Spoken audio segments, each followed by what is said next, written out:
as Brown has it poked away by Joey Dorsey. Boy, Joey looks like he's been in the weight room. Yeah, he's got a great body. He was big on the glass yesterday. Really did a nice job of boarding the ball. Not a lot of rotation or spin on the shot, but it worked for Beaubois to match up against him.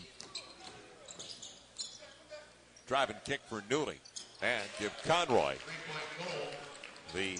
Well, anybody does uneventful transition. There's always things that you have to learn and have to get better at. So he's going to go through that process. He got the cup when he wanted to, especially in crunch time and overtime, as we saw earlier on NBA.com.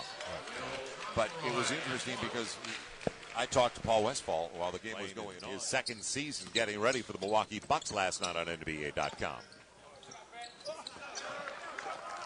Hill gets the bucket. Aaron Brooks at Oregon. And now trying to make it with the Rockets after they were selecting him second round last year.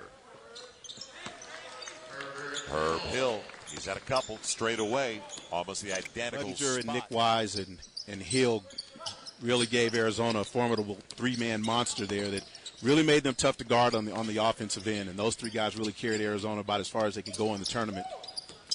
Shot clock down on Beaubois, and that makes sense. We've seen him bad misses from beyond the arc, but with his speed, he ought to be able to take the mid-range game. Them all up last night.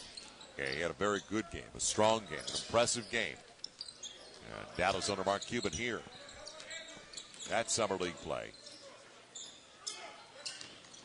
Shot clock down, and Lunen's on his way up again. Well, you've seen him before in the Pac-10. Yeah, he's an excellent outside shooter, and for him to show the ability to put the ball on the floor and make the move off the dribble and make that jump shot shows some expansion of his game. Well, it's a face-up four, would you say, Francis, at 6'9", 225? I think that's a great call. Nivens will go to the line, looking for the three-point play on the dribble penetration. But this young man possesses the same qualities, and it's something you can't teach. You can't teach size, and you can't teach speed, those two, and he possesses a higher gear of NBA speed than normal. And you bring up Tony Parker, and Tony Parker the floor, and he's in the same position now with Jason Kidd as he was with Steve Nash. If he gets out and runs the floor, Jason will find it, and every player in the league would like to play with a guy like that. And Sean is going to, we got a little older, especially since they got Jason Kidd back. And that was a tenuous spot at one point, filling it up. Beaubois. Roderick does something. He's been really, we call him Roddy, and Beaubois, and he has done an excellent job of working all this week since he's been in the gym on his three-point shooting, because with that speed, he's going to get a lot of space, and, out of respect to his speed. So he's going to have an opportunity to get some shots off, and if he can go in and play with Jason, that's a beauty thing with it. Jason Terry can play with J.J. Barrera. So as well as being a point guard, he can play off the basketball also. As far as weight training and getting their bodies together. And it's one thing if you're a 4 or a 5. Exactly. But if you're a small lead. And your game is speed and quickness. Do you want to be bulky? You don't want to be bulky and lose that speed and quickness and fluidity, as you mentioned. Yeah, I think this is good on the floor right now because you have Aaron Miles and Beaubois on the floor at the same time. I think, every year you think that, the talent is leaving and retiring out of the NBA. Here comes 2 or 3, 4 guys that add to that talent pool and the excitement of our league. Yeah, when we think about the Golden State Warriors and the addition of Steph Curry, all they need is a red, white, and blue, but not close. And both teams really struggling offensively here early. I really thought Dallas kind of turned up the defense a little bit on Houston in the first couple possessions, but there's a 3. That's Brad Dooley from Australia. We love his flexibility, his versatility. He can play multiple positions. It's about your run into the playoffs as well, because you had a real strong run. And Yao goes down game 3 against the Lakers, but you extend the Lakers, the eventual champions, to a 7-game series. And what an experience for your young guys like Aaron Brooks and Kyle Lowry. He's a guy like Yao Ming, but when he did go down, we were a little bit more active and agile on the defensive end. And we tried to push the ball and get what we could offensively. Aaron Brooks was just a tremendous factor, the way he pushed the basketball and created. And we were able to push it to Game 7, and hopefully, Dane will shoot it. And if you can shoot it in this league, there's normally room for you on somebody's team. So we're still evaluating him, of course. One thing about our team with the loss of Ron Artest, we're supposed to play him till he drop out here, man. Just play him and let him get all the experience he can. Well, he had 12 rebounds in the first half. In 20-something minutes, yeah. So he can do that. Good look, Chase Budinger. You were talking about the stroke, and it does look very good for Chase Budinger. You know, he's just not afraid to shoot it, not afraid to. He's going to cause some problems, especially with Golden State, the way they play back. He seems like a guy that speed him up. You can't get him out of control. He knows the pace and the speed that he wants to go at, and that's what he does. And you can't. He didn't seem to be rattled. Right. You know, we tried to bump him around a little bit and kind of just see his own pace and. Pulling that trigger like his dad. Yep. Elston Turner with us. And Elston, highlights as far as you're concerned and the staff from what you saw, the development of the Houston Rockets last season. But once you get to a team, reality sets in. You know, our guys didn't Ron is not really a runner.